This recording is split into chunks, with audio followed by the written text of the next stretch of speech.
Hello, buddy. Welcome back to the Tin Man Score channel. I'm your host, Jeffrey Tin Man Taylor, and today I'm reacting to my third and final scary storyteller for you guys. And this one is Nightmare Files, and I'll be reacting to the real story of Llorona video on his channel. So without further ado, I'm going to turn these lights off, move the camera up here for you guys, and let's get this reaction on the road and in the bag, shall we? Okay, here we go.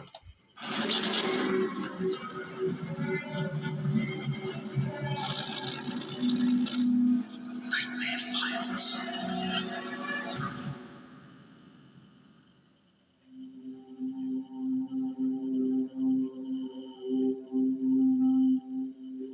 This North American legend goes that in a rural village, there lived a young woman named Maria.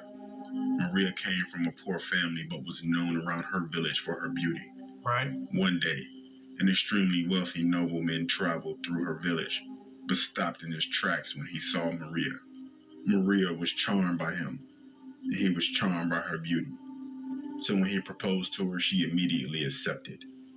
Maria's family were thrilled that she was marrying into a wealthy family.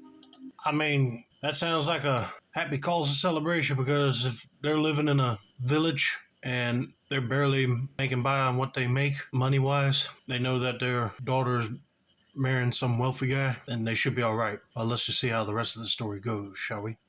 But the nobleman's father was extremely disappointed he was marrying into poverty. Maria and her new husband built a house in the village to be away from his disapproving father. Eventually, Maria gave birth to twins, a boy and a girl, but her husband was always traveling and stopped spending time with his family.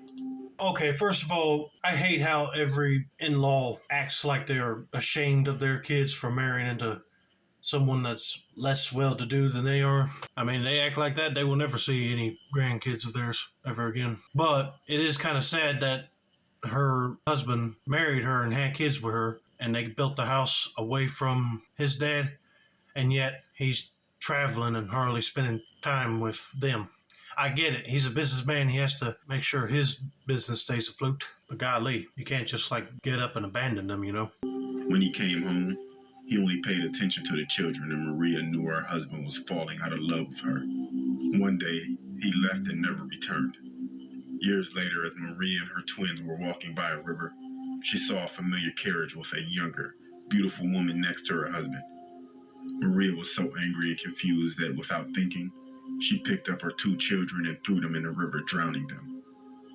Only after she saw their bodies floating in the river, she realized what she had done, and she jumped into the river hoping to die with her children. Now she spends eternity looking for her children around the river. It is said that if you hear her crying, you are to run the opposite way. Oh man, that is just terrible. Think that the husband she trusted and loved would come back in his wagon with a younger girl really makes me sick to the stomach. That's just like a sign of betrayal to their marriage vows. But then I cannot believe that she would toss her children into the river and drown them. I get she's upset, but you should have spared their lives. But it'd be scary to walk in that area today and hear her screaming. I'll not only get shivers down my spine, but I'll be taking Nightmare Files' advice. Walk back the way you came. Definitely don't want to see no angry ghost woman charging at me. And if you hear her cries, it could bring misfortune or death. Also, if you are a child, be extra careful, because she is attracted to children, thinking that they are hers.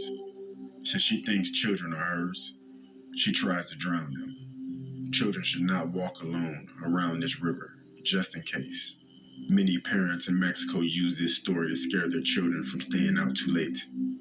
At the gates of heaven, she was challenged over the whereabouts of her children and not permitted to enter the afterlife until she found them.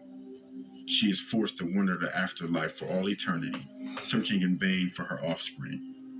She constantly weeps, hence her name, La Llorona. She is caught between the living and the spirit world.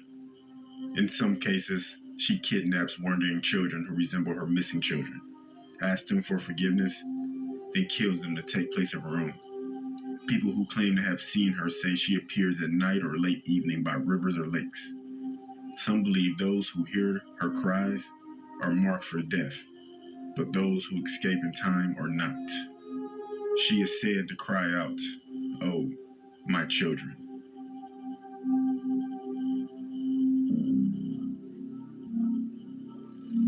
Man, hearing that story just makes you feel sad for her. But if she did not make that rushed, harsh decision of drowning her kids and her after seeing her husband with a young woman, then she would not be denied access to heaven and stuck between the land of the living and the spirit world, looking for her kids. Hope you all enjoyed this video. Don't forget to like, subscribe, turn on post notifications for more Nightmare Files reactions like this. This has been another successful installment of the Tin Man Score channel. I'm your host, Jeffrey Tin Man Taylor. I say that's a wrap, and have a nice day, y'all.